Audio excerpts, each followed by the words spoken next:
Meus amados, eu vos convido a abrir vossas Bíblias no Evangelho segundo João, no capítulo 1.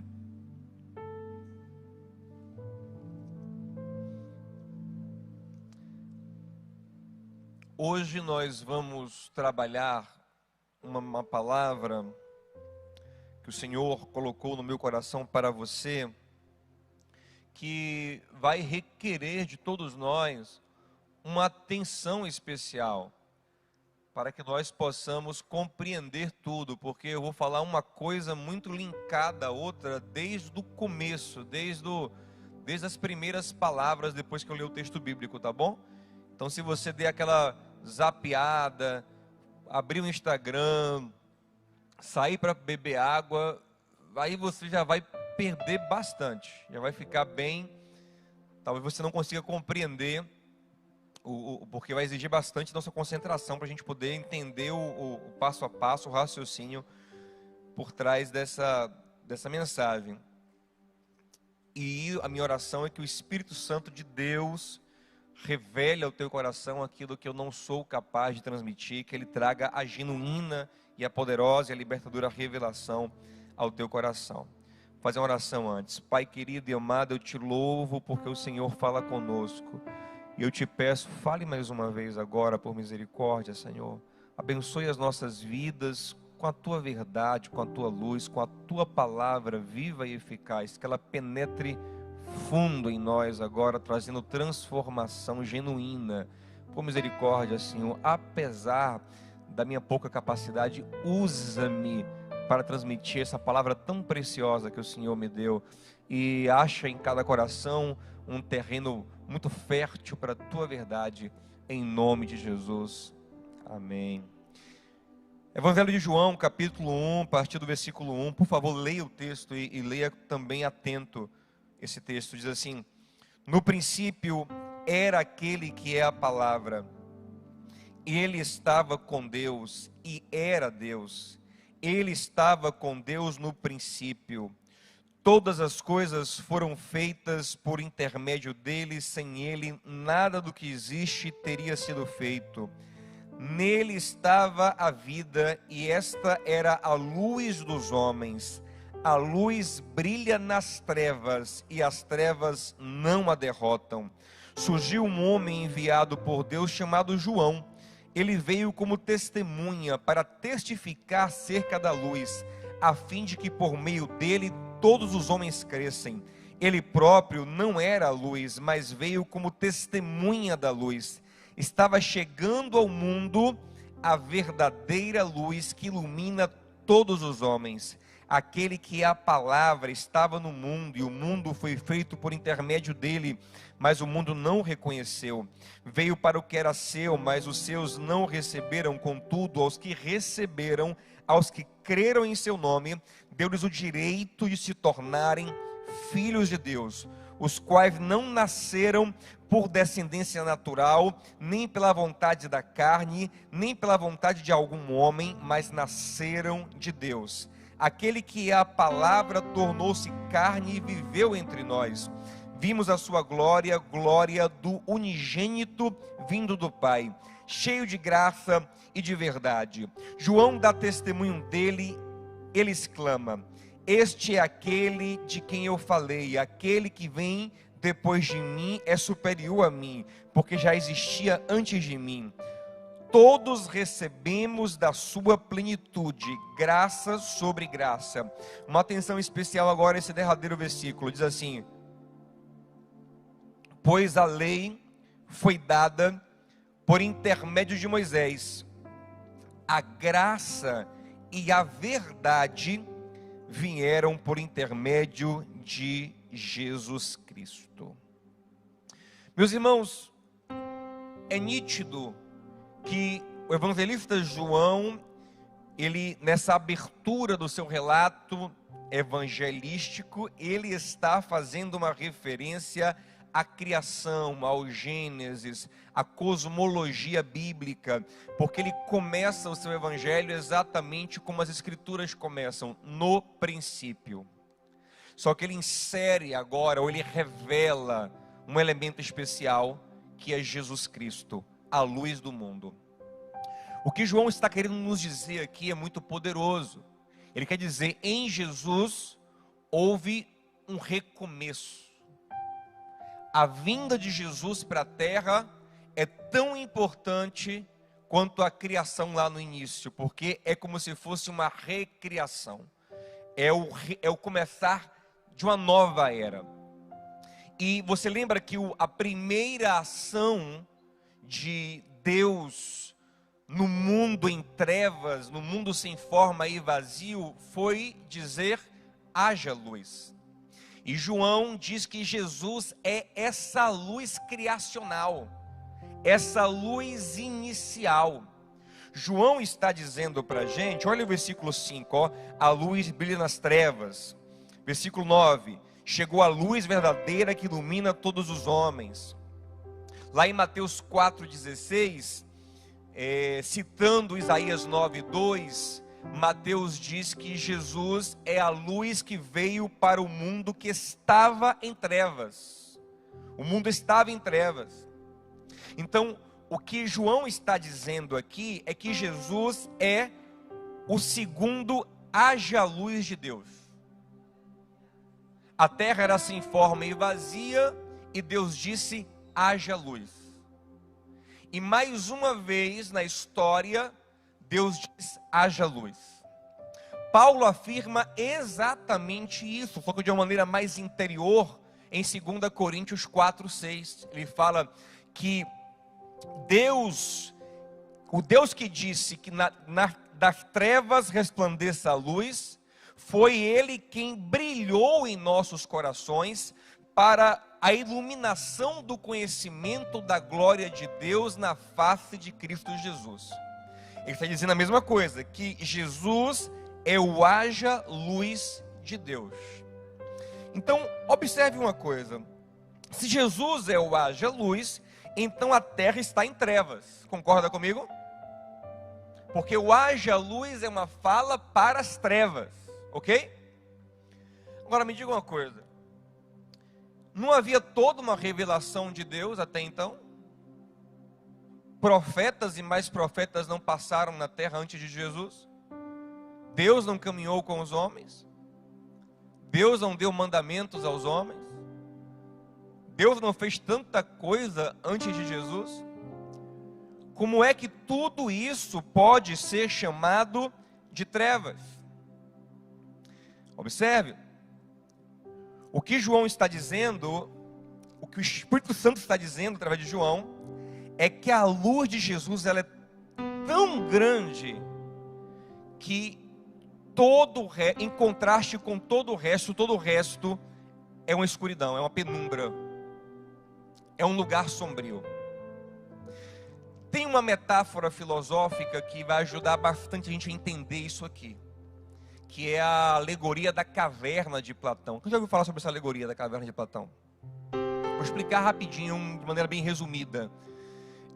Platão, muito inteligente, Platão, mais de 300 anos antes de Cristo, ele traz uma alegoria que tem muito a ver com isso aqui, com o Evangelho.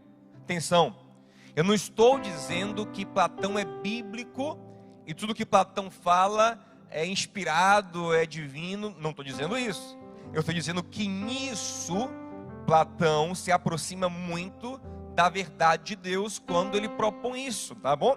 Então tem muita coisa na filosofia, na cultura, na arte que aponta para verdades de Deus, ainda que o artista, ainda que o filósofo, ainda que o poeta não seja alguém 100% inspirado, ou talvez não seja nem alguém inspirado por Deus, mas às vezes, como Paulo falou em Atenas, a gente pegou outro dia aqui, tateando no escuro, tropeça em Deus, né? Acerta de alguma forma, porque a verdade sempre aponta para Deus. Então ele fala uma coisa que tem muito a ver com o Evangelho, e eu vou usar isso aqui a partir de agora com vocês. Ele conta ele faz uma alegoria de homens que moram dentro de uma caverna desde sempre.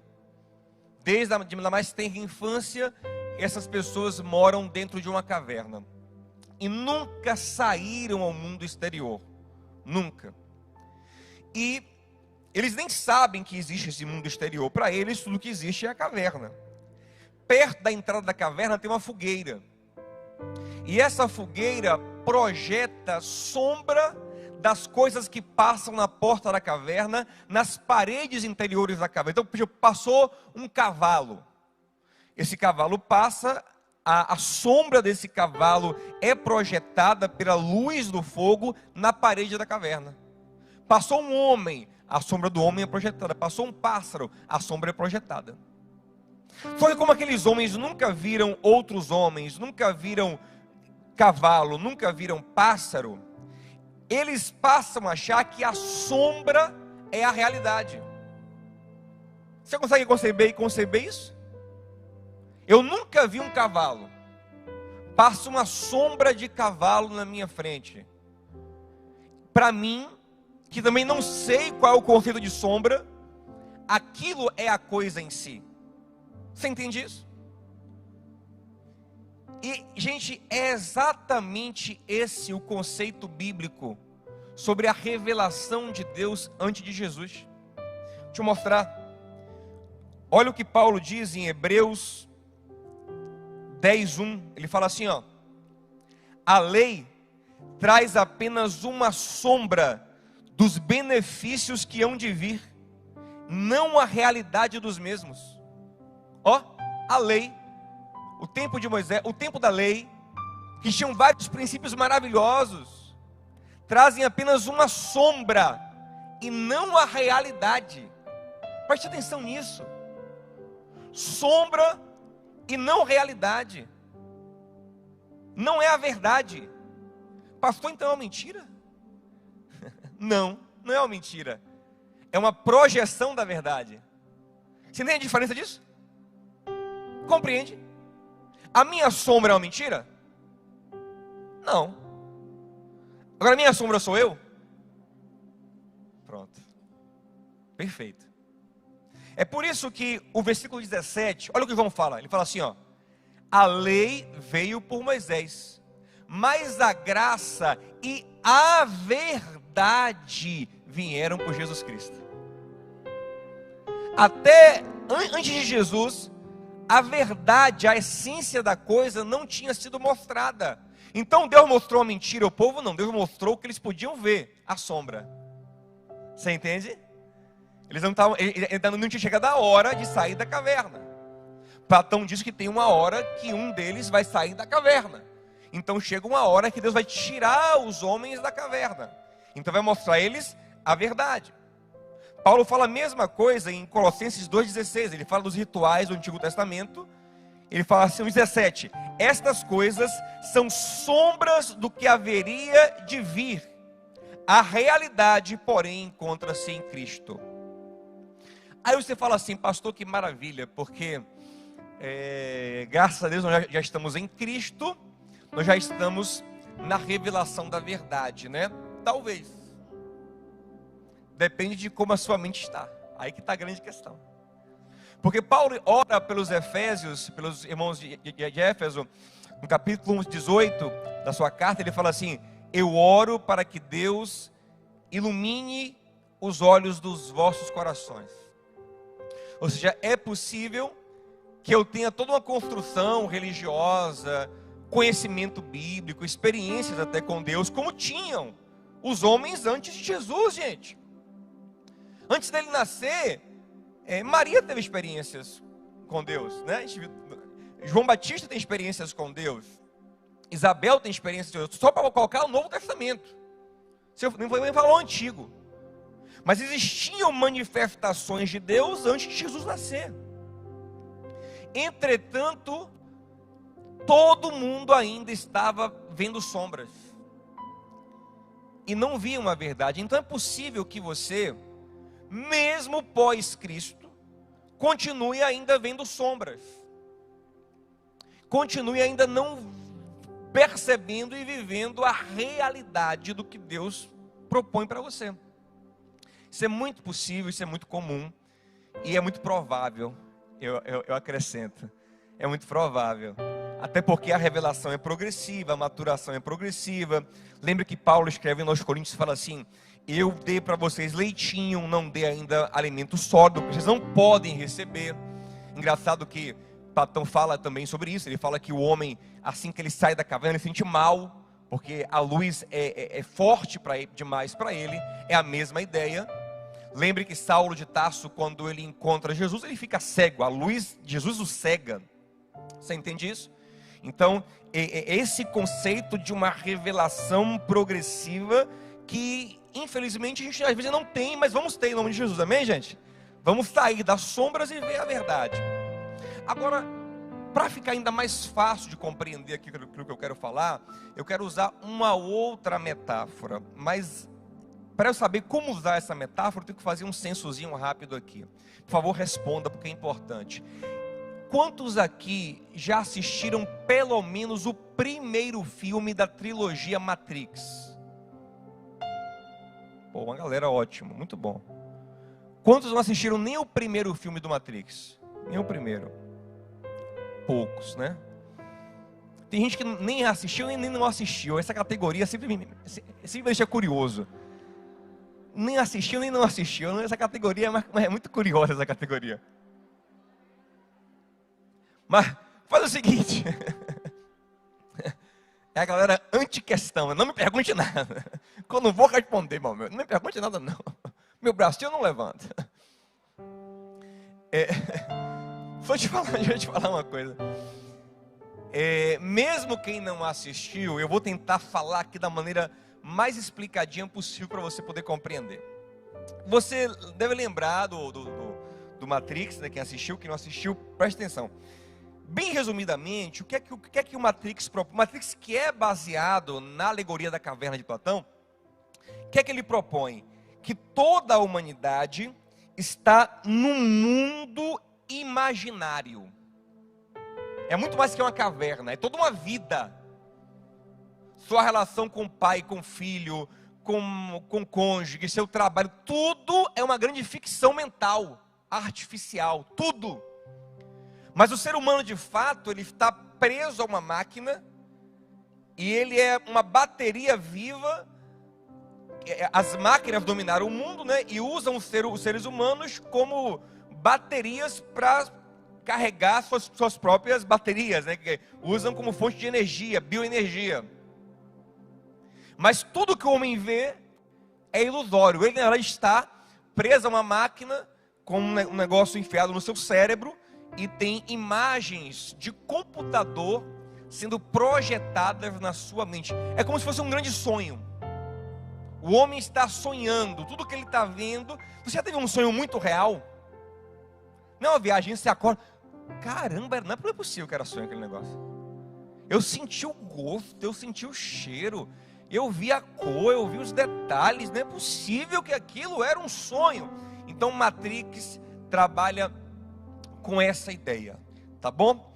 E qual é o interesse das máquinas de manter os homens assim? Já falei, eles usam, primeiro, que os homens são inimigos delas. Em primeiro lugar, os homens são inimigos delas. Segundo lugar, os homens carregam as baterias delas com a sua bioenergia. Pastor, essa ideia é bíblica? Totalmente bíblica. Totalmente bíblica. Nós temos, biblicamente falando, um adversário. A palavra Satanás significa isso, adversário, opositor, inimigo. Ele aparece como o inimigo das nossas almas. Efésios 6 diz: vocês não têm que lutar contra carne nem sangue, mas têm que lutar, atenção, tem que lutar contra principado, tem que lutar contra a potestade, tem que lutar contra as forças que dominam esse mundo. Vocês têm que lutar contra isso, entendeu? Então às vezes a gente fala, poxa, eu não quero nem saber de diabo, de demônio. Legal, também não acho que a gente tem que exaltá-los, não, nem colocar, mas a gente tem que lutar contra eles. E o que é que eles fazem? Qual é a função deles? Nos manter na Matrix. Deixa eu mostrar um texto que Paulo fala sobre isso. 2 Coríntios 4:4, ele fala assim, ó: o Deus desta era cegou o entendimento dos descrentes, para que não vejam a luz do evangelho da glória de Cristo, que é a imagem de Deus. Lembre, Jesus é a luz criacional. Se o Deus deste século, o dominador da mentalidade mundana, ele cega o entendimento para que nós não vejamos a luz, ele quer nos manter nas trevas, ele quer nos manter na caverna, na Matrix. Porque de alguma forma a nossa presença ali o fortalece. Jesus chamou Satanás, em João 14:30, de príncipe deste mundo. João disse em 1 João 5,19, que nós estamos em Cristo, mas o mundo está no maligno. Então o diabo, ele tem interesse de manter a gente numa matrix, num mundo ilusório, num mundo que não é real, num mundo onde a realidade do que Deus tem para nós não é percebida, não é vista, não é contemplada, não é usufruída. Então isso é uma realidade.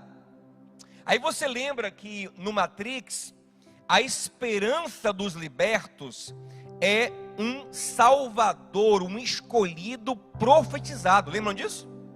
Porque Matrix está amplamente inspirado na teologia cristã. Então vai surgir o Neo, o novo, que vai confrontar, a Matrix para libertar os homens, vai dar a vida dele por isso. Inclusive no final, quem não assistiu, sinto muito. Pô, depois de 22 anos, não dar um spoiler também é complicado. Ele vai dar a vida, porque é uma grande metáfora de Jesus, não é verdade? E aí, observe, qual é o grande dilema? É acreditar ou não no Neo. Lembra disso? Tem uma galera que acredita no Neo, e tem uma galera que não crê no Neo. E nesse mesmo capítulo, 1 João 5, onde João diz que o mundo jaz no maligno, ele também diz no versículo 4 o seguinte: a vitória que vence o mundo, que vence esse mundo cego, é a nossa fé. Se nós cremos que Jesus Cristo é o Filho de Deus, então nós vencemos a Matrix. A ideia dele é essa. Então quem acreditava no Neo se alinhava num processo de vitória sobre aquele mundo ilusório. Mas quem não acreditava, ou se não acreditasse, eles não conseguiriam vencer. Essa também é a ideia do Evangelho, acreditar em alguém especial. Lembre que o Neo, ele é especial. Lembre que o Neo, mesmo fora da Matrix, tem poder. Lembra disso? Lembra disso? Mesmo fora da Matrix, Neo tem poderes sobrenaturais. Então quando a gente coloca a nossa esperança nesse ungido, escolhido Messias, que se manifestou ao mundo, que é Jesus, nós então temos a possibilidade de romper com a caverna, com a Matrix, e vir para o mundo real. Como isso acontece? Através de um processo chamado novo nascimento. Jesus, ele, falando com Nicodemos, que era um homem inteligentíssimo, ali em João capítulo 3, ele fala: olha, você não vai conseguir ver o reino de Deus se não nascer de novo.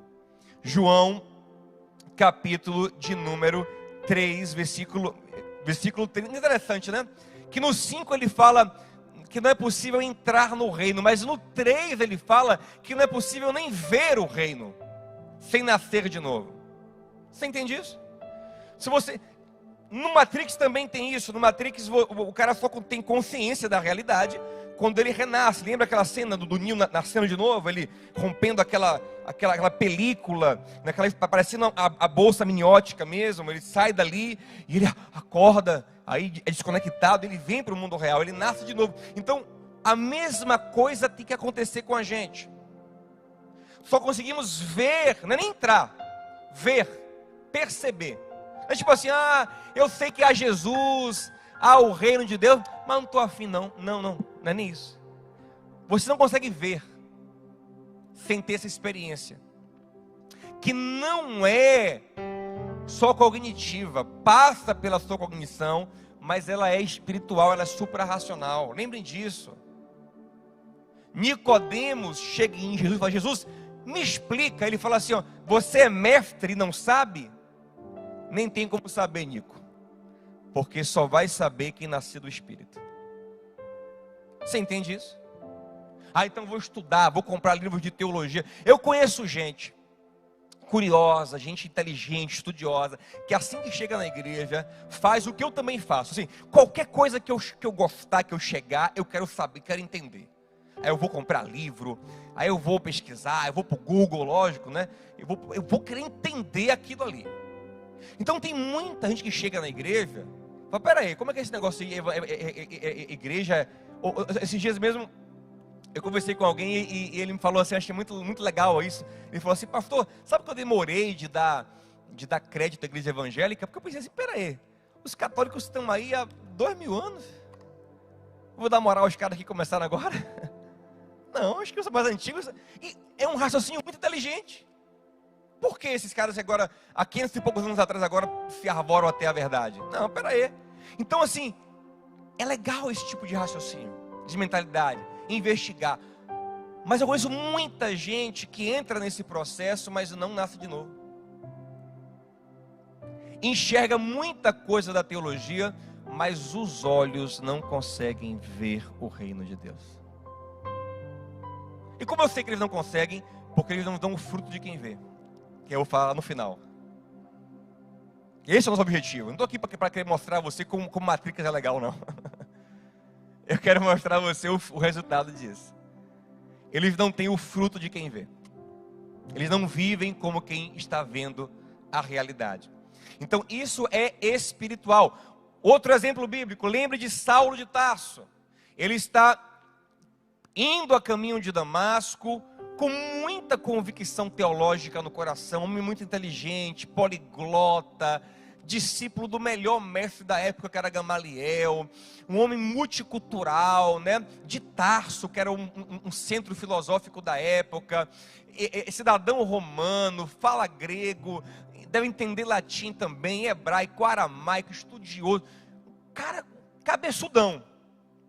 Mas ele está caminhando sem revelação, sem ver o reino, até que uma luz muito forte brilha na frente dele, ele cai em terra cego.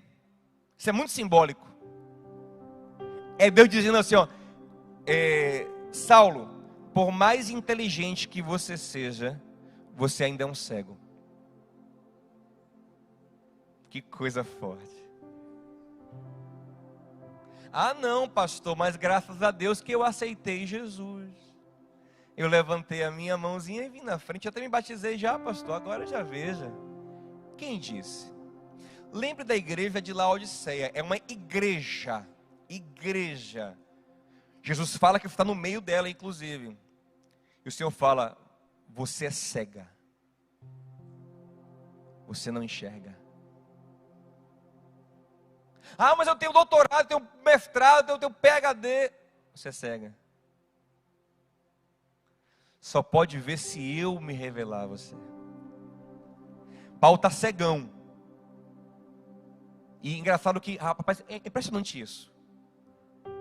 Platão nisso parece ter sido inspirado, porque ele falou mais de 300 anos antes de Cristo. Olha o que ele falou.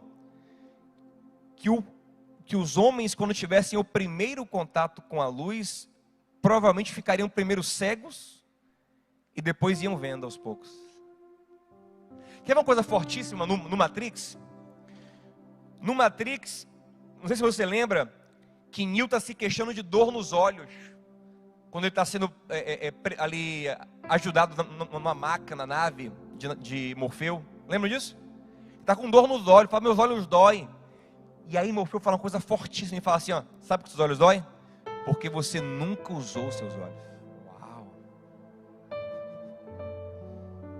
Você nunca viu de verdade. Chega, me arrepio com isso. Por ele falar, tem gente aqui que já viu muita coisa, mas nunca viu a verdade ainda. Você nunca viu. E é por isso que Paulo fala, eu oro para que Deus abra os olhos dos vossos corações. Você nunca viu. Você pensa que vê, mas não viu. E aí engraçado, né, que Saulo pode fazer o que para ver? Nada. Só esperar em Deus. Aí Jesus pega um iluminado, Ananias, e fala, vai orar por ele. E Ananias, que já é iluminado, vai orar por Saulo e fala, irmão Saulo, Jesus que te apareceu no caminho me mandou aqui para orar por você, para que você receba o Espírito Santo e então volte a ver. Porque isso é espiritual. A sua intelectualidade não vai lhe dar essa visão. Não quero descartá-la, ela é importante, ela é preciosa, mas ela não te garante a visão. Beleza, gente? Então, dito isso, agora eu vou dizer mais só duas coisinhas, a gente já vai para o encerramento. Outra coisa que é impressionante no que Platão fala, e aí, assim, você fica assim, meu Deus, será que Deus queria preparar o caminho para o Evangelho através desse cara? Porque ele era muito conhecido na época, a filosofia dele influenciou muita gente, inclusive o próprio Paulo, né? Talvez Jesus também teve contato com a filosofia de Platão, provavelmente sim. Olha o que ele fala o seguinte, que o primeiro homem que saísse da caverna, quando ele voltasse para contar, ele seria odiado. E talvez até morto. Porque as pessoas vão dizer, como é que é? Que atrevimento. Que você vê a verdade e a gente não. Você quer desconstruir toda a nossa tradição. Tudo que vivemos aqui anos após ano, você agora vem com essa noção de para com isso. E não é exatamente isso que fazem com Jesus? Quando ele mostra a verdade, que desconstrói um monte de coisas, ele não é morto por isso? Não incomoda muito profundamente aqueles que estão cegos? Olha o que João fala em João 3,19. Este é o julgamento do mundo, que a luz veio ao mundo, mas os homens amaram mais as trevas do que a luz. Eles não quiseram a luz. Por quê? Primeiro porque ela incomoda. Ela quebra coisas com as quais nós somos apegados. E segundo, que ela expõe em nós muitas deformidades também. Porque eu tenho uma autoimagem muito ilusória até eu ir para a luz. Quando eu vou para a luz, o que eu sou de verdade fica muito mais exposto. Eu não tenho aquela imagem ilusória de mim mesmo. Vou voltar para o Matrix. Você lembra que no Matrix, você lembra que na vida real, fora da Matrix, eles não são tão bonitos quanto na Matrix. Lembra disso? Neo, Trinity, Morfeu, eles ficam mais bonitos na Matrix, mais bem vestidos, mais fortes. Lembram disso? Por exemplo, Neo fora da Matrix tá com cabelo raspado. Na Matrix tem um cabelo legalzinho, bonitinho, né? Arrumadinho. Lembram disso? Então, a luz jogará sobre nós um confrontamento muito profundo também. Você passa a ver muitos defeitos em você que te incomodam muito. E é muito ruim ver isso. É desagradável. Deixa eu lhe falar uma coisa. É desagradabilíssimo jogar uma luz total sobre você. É a luz que mostra todos os defeitos, todas as imperfeições, tudo que você realmente é. É muito desagradável. Então você tem que entender que esse efeito acontece nesse encontro com Jesus. Não é só água, maravilhoso, encontrei Jesus, ele é tão fofo. Não, ele é fofo, mas ele joga uma luz na minha cara, meu amigo. É uma exposição do meu coração. É um vasculhar da minha alma. É um incômodo assim. A verdadeira luz é assim. Ela joga, ela expõe a gente muito, né? E aí o seguinte, você vai ter que entender outra coisa, que a partir do momento que você vai sendo liberto por Jesus, você passa a ser tão incômodo quanto Ele. Você entende? Jesus disse em João 15,18, se o mundo me odiou, vai odiar vocês também. Porque eu tirei vocês do mundo. Eu tirei vocês da caverna. Eu tirei vocês da Matrix. Então quem ainda está lá não vai entender você, não vai entender seu pensamento, seu estilo de vida, seu propósito, e é natural que não goste de você. Em Matrix isso também é dito. Morfeu está andando com o Neo na rua, no treinamento ele fala, olha, as pessoas que estão aqui, por não terem consciência, acabam sendo nossas inimigas. Porque elas vão fazer de tudo para proteger esse sistema delas. Entretanto, apesar de quem não tem revelação, de maneira até bem intencionada, por causa da sua inconsciência, ter às vezes uma aversão, uma raiva de quem está iluminado por não compreendê-lo, por não discerni-lo, porque o homem carnal não discerne o espiritual, mas o espiritual discerne o carnal, 1 Coríntios 2, apesar disso, o nosso chamado não é para se alienar do mundo e da Matrix, mas é para fazer como os personagens do filme faziam, entrar e sair com consciência. Então, digamos, está lá aquela pessoa iludida, os conceitos dela sobre vida, sobre amor, sobre família, sobre tudo, está lá naquele mundo fictício dela. O meu chamado é para iluminá-la entrando no seu mundo. É isso que eles faziam, eles entravam na Matrix. Como eu posso saber que isso é real, pastor? Olha aqui, ó, 1 Coríntios 9:20, ele fala assim, ó, tornei-me judeu para os judeus, a fim de ganhar os judeus. Para os que estão sem lei, vivi como se não tivesse lei, fosse gentil. Tornei-me fraco para o fraco, tornei-me tudo para com todos. O que Paulo está falando? Falando o seguinte, ó, judeu, gentil, são categorias que não me definem mais, são categorias da Matrix.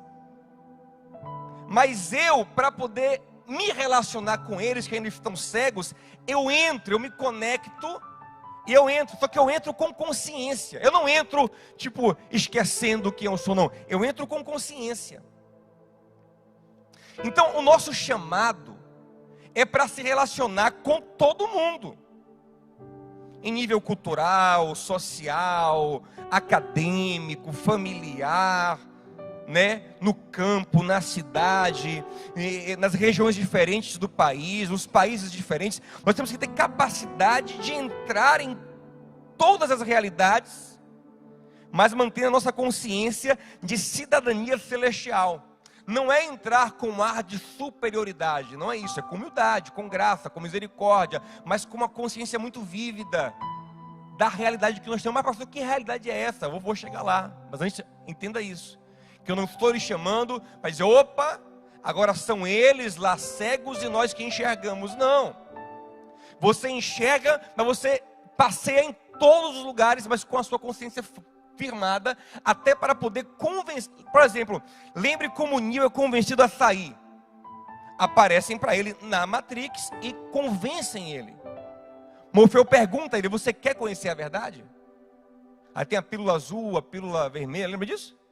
Então você vai entrar na realidade das pessoas, com a mente iluminada, e tentar convencê-las a dar esse passo, a sair da caverna, a querer, a desejar essa revelação, ainda que ela só vinha de fato quando Deus quer revelá-la. Você entende isso? Pronto, então tendo entendido isso, que não é um chamado para alienação, para confrontar as pessoas no sentido de são minhas inimigas, não é nada disso. O nosso inimigo é o sistema maligno que escraviza as pessoas e não as pessoas em si. Nossa luta não é contra a carne ou sangue, mas é contra a principado e potestade. Efésios 6. Entendido isso, agora vem uma pergunta para você. Pense nessa pergunta aqui. Mas pense mesmo, não responda no impulso não. Seguinte, se essa iluminação de entendimento vai desconstruir a sua vida em muita coisa que é importante para você, sonhos, valores, se ela vai desconstruir muita coisa para você, você quer ela mesmo assim? Pense bem.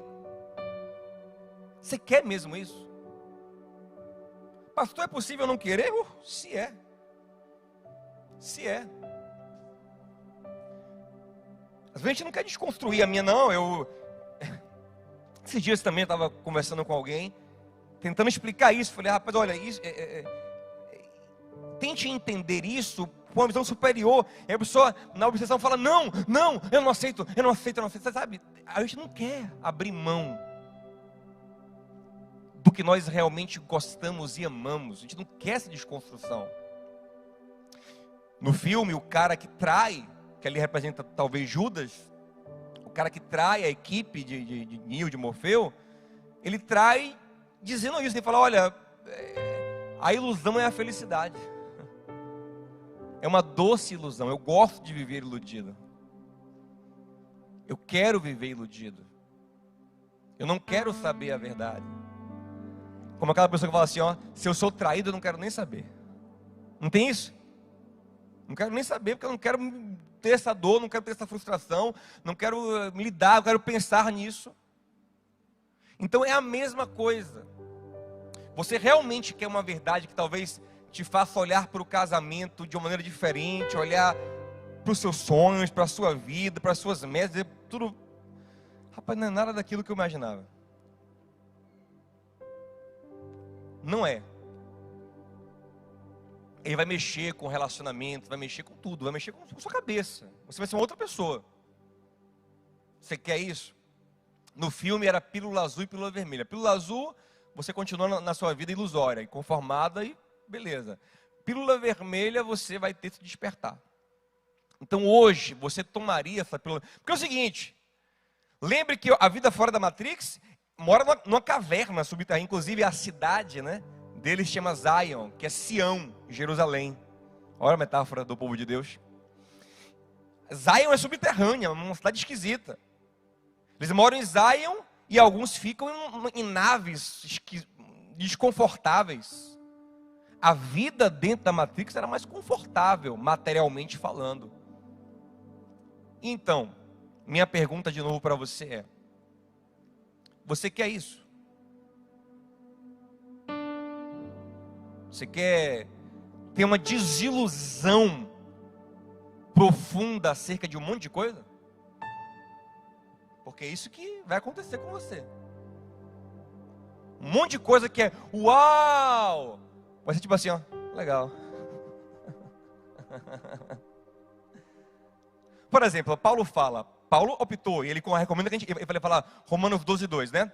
Não vos conformeis com o mundo. Você não tome a pílula azul, mas vos transformeis, tome a pílula vermelha, para experimentar a boa, agradável e perfeita vontade de Deus. Só que peraí, o cara não casou, não tem filho, não tem dinheiro, vive de casa em casa, preso pra caramba, apanhando, tomando pedrada. Peraí, que boa, agradável vontade de Deus é essa, meu amigão? A promessa foi outra. Me disseram que eu vinha para Jesus e aí o casamento bombava, ficava top, meus negócios prosperavam, os meninos ficavam uma benção em casa. O negócio, até o cachorro ficava diferente. Que negócio é esse? Estou lhe falando que o cara que fala para você não se conformar, mas tomar a pílula vermelha, sair da Matrix, esse cara não casa, esse cara não tem filho. E não só isso, viu? O maluco ainda fica dizendo assim, não casem não. Ainda fala essas coisas dele.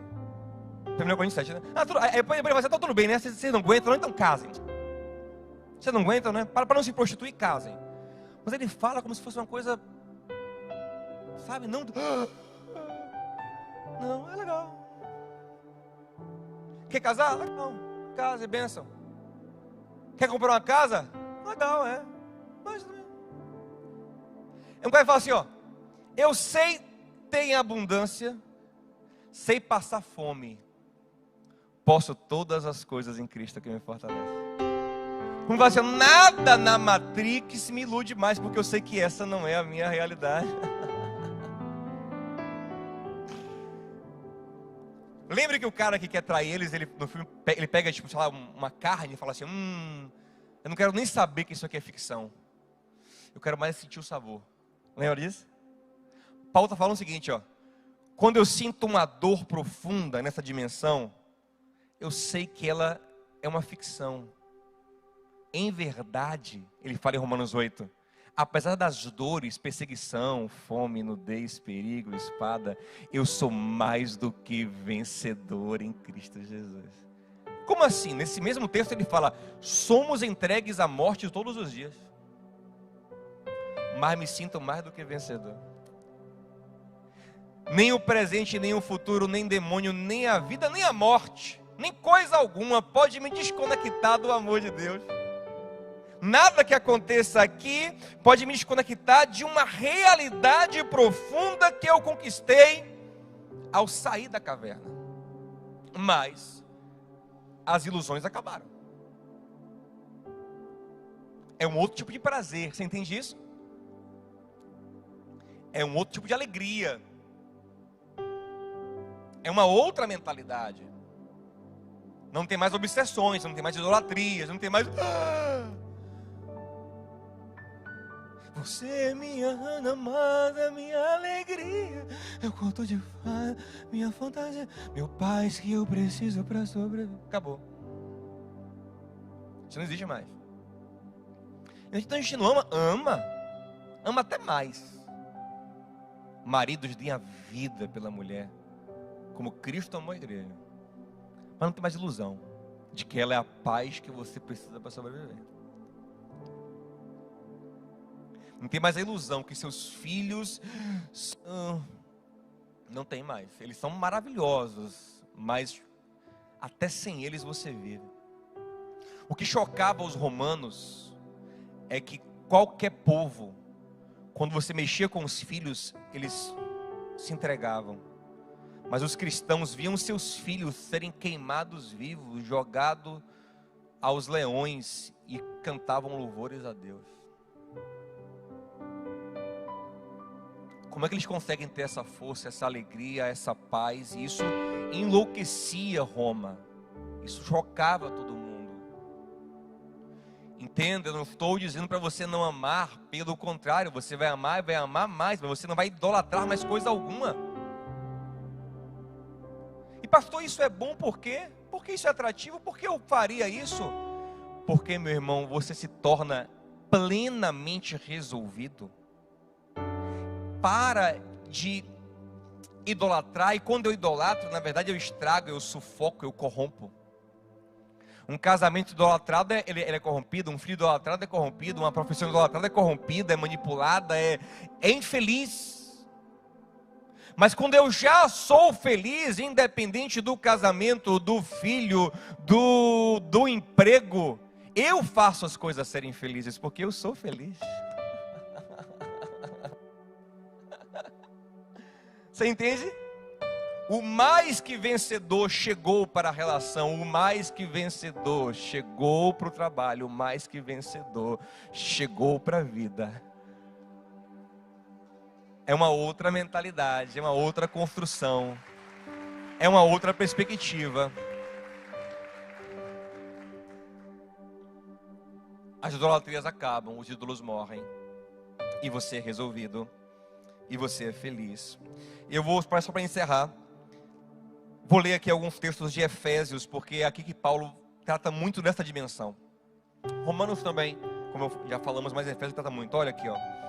Efésios 1:18, ele fala assim: oro também para que os olhos do coração de vocês sejam iluminados, a fim de que vocês conheçam a esperança para a qual ele os chamou, as riquezas da gloriosa herança dele nos santos. Imagina alguém falar assim, ó, fulano, você tem uma riqueza aí, de uma herança gloriosa. Fala, como é que é? Quem deixou para mim? Meu avô, meu tio, meu pai? Quem deixou uma riqueza de uma herança gloriosa? É o que Paulo está falando. Vocês têm uma riqueza de uma herança gloriosa, e é incomparável grandeza do seu poder para conosco, os que cremos, conforme a atuação da sua poderosa força. Então, quando meu olho é iluminado, eu me vejo rico. Deixa eu lhe perguntar uma coisa. Você nunca ficou frustrado pensando assim, rapaz, será que eu nunca vou ser rico na vida? Eu já fiquei. Você fala assim, caramba, será que eu nunca vou ser rico na vida, velho? Eu nunca vou saber o que é chegar assim numa concessionária e falar assim, bota o melhor. E qual é o melhor que você tem aí? Eu nunca vou saber o que é chegar no negócio assim, não quero nem saber quanto é a primeira classe. Eu quero primeira classe, só viagem de primeira classe. Não quero nem saber. Caramba, os caras têm muito poder, é muito, né, um poder gigante. Você nunca sentiu isso? Eu já senti. Mas o que Paulo está falando é o seguinte, ei, isso aí é a Matrix, é a ilusão. Você, se você despertar, você verá que você é rico.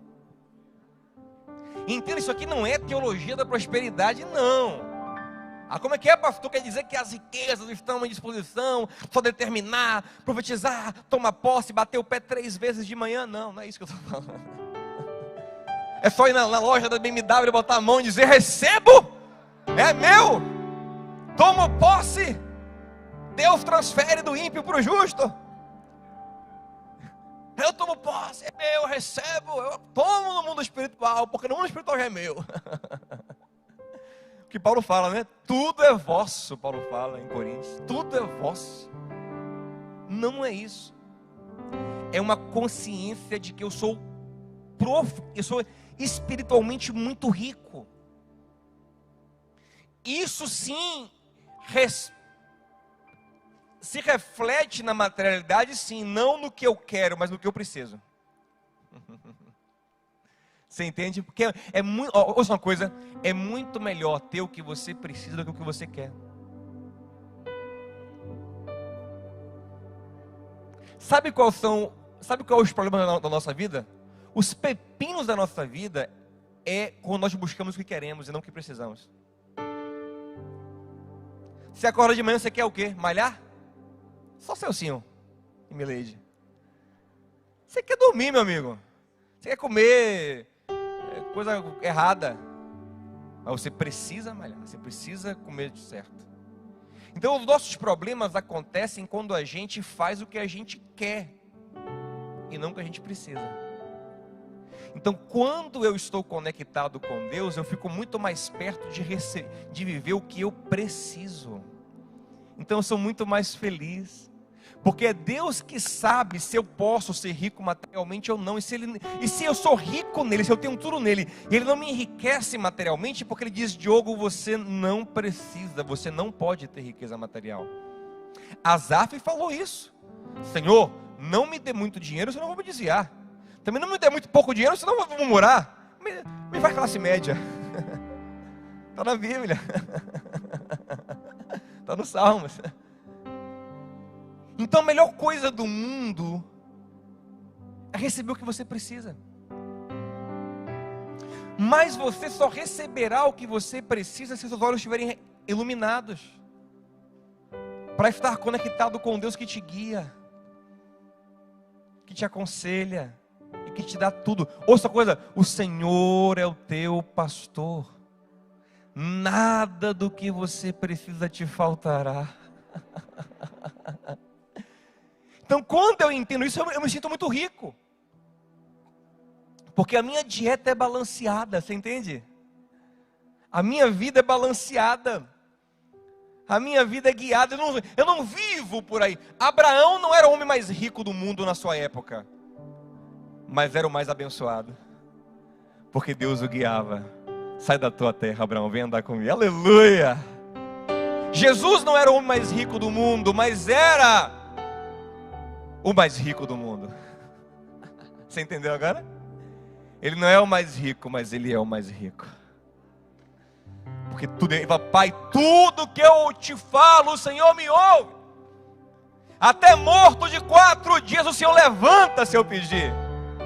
Pedro, não tente te me defender, porque se eu pedir, ele manda 12 legiões de anjos. Mas eu não vou pedir não, porque eu sei que não é o que eu preciso. Mas e tudo está à minha disposição. Você entende? É uma outra forma de enxergar a vida. Morrem as ansiedades. E quando morrem as ansiedades, morrem os erros, porque os nossos erros são por ansiedades, passando por precipitações, por carências, como Salomão fala em Provérbios. Eu tenho que acabar, gente. Ele fala assim, para a alma carente, todo amargo é doce. Mas quando eu saio da Matrix, acabou a ansiedade, porque eu me vejo numa realidade profunda, e Nil está com a gente. Jesus está com a gente. Lembra que todo mundo duvida? Todo mundo duvida. Mas Morfeu diz, não, a vitória é certa. A vitória é certa, por quê? Porque Morfeu acredita em Nil, no escolhido. Então nós acreditamos em Jesus. E Ele é fiel, gente, Ele prometeu.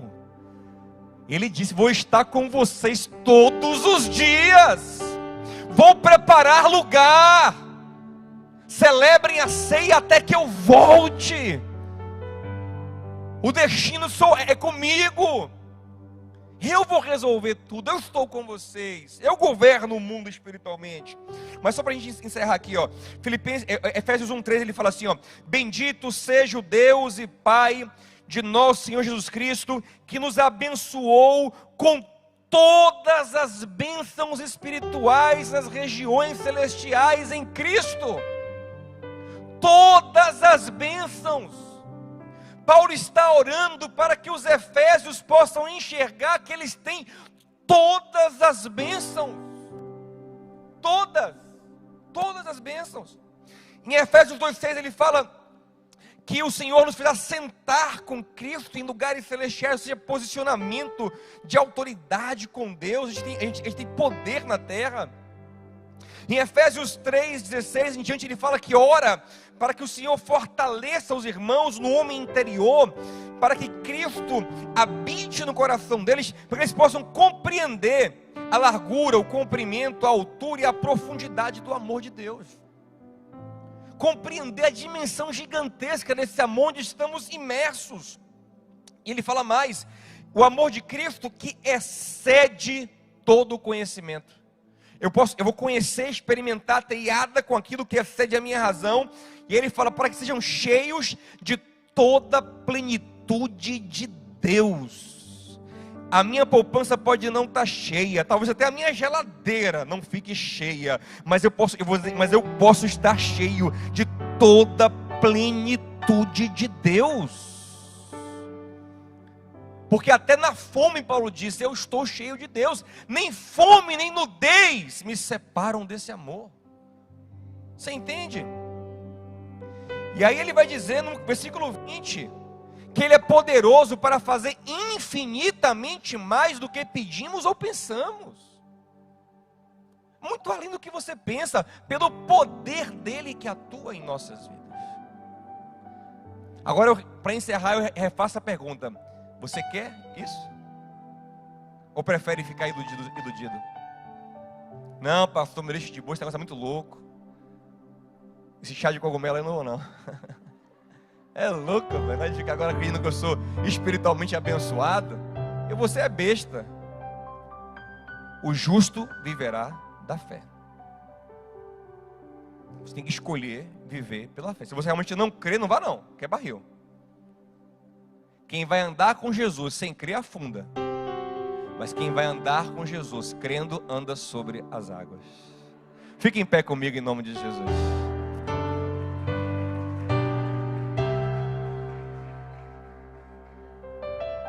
Se você não crê, não vá não, meu filho.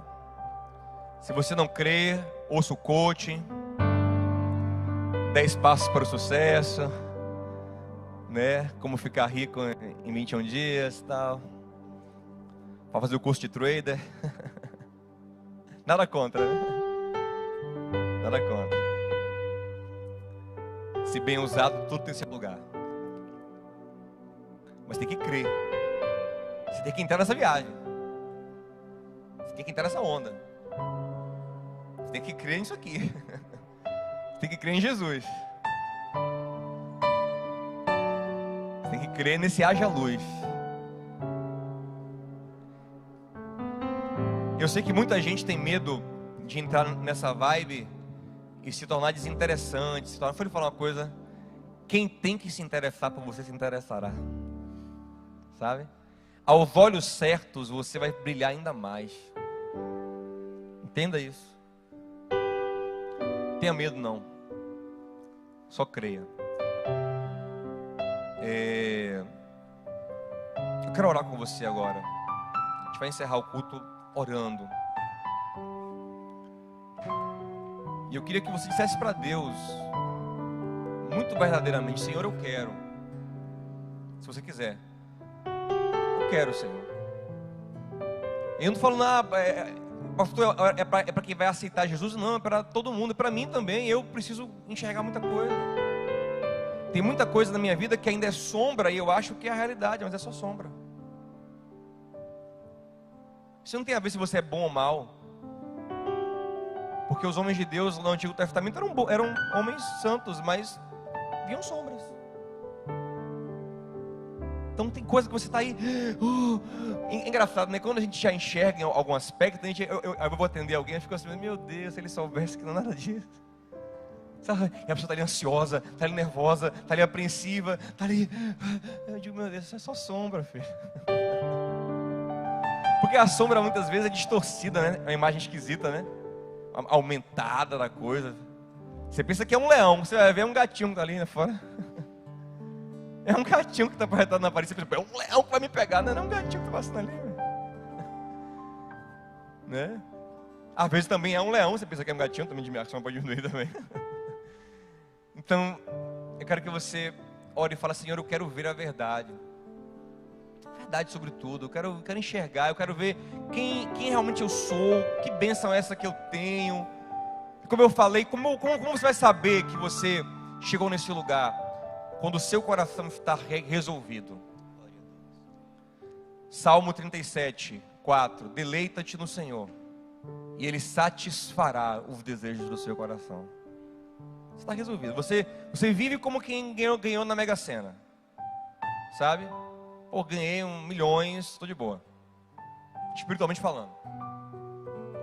Aconteça o que acontecer, nada nem me deslumbra, nem também me desespera. Nem deslumbrado, nem desesperado. Eu me alegro, eu me entristeço, eu choro, eu rio. É a dinâmica da vida. Mas eu nem me deslumbro, nem me desespero. Porque minha vida está resolvida. Amém? Eu não tenho mais aquela angústia existencial. E se eu não for? E se eu não for? E se eu não for? Eu já sou, meu irmão. Você já é em Cristo. Você tem que crer nisso. Pastor, mas eu posso ficar conformado? Não vai ficar conformado, mas pelo contrário, quando você vê que você já é, aí que você vai produzir as coisas mais gostosas, vai usufruir de tudo com muito mais prazer, sem a obrigação de ter que conquistar. Você já conquistou. Você vai só usufruir, você vai viver, você vai trabalhar com alegria, com satisfação, com certeza de vitória. Amém? Então vamos orar juntos.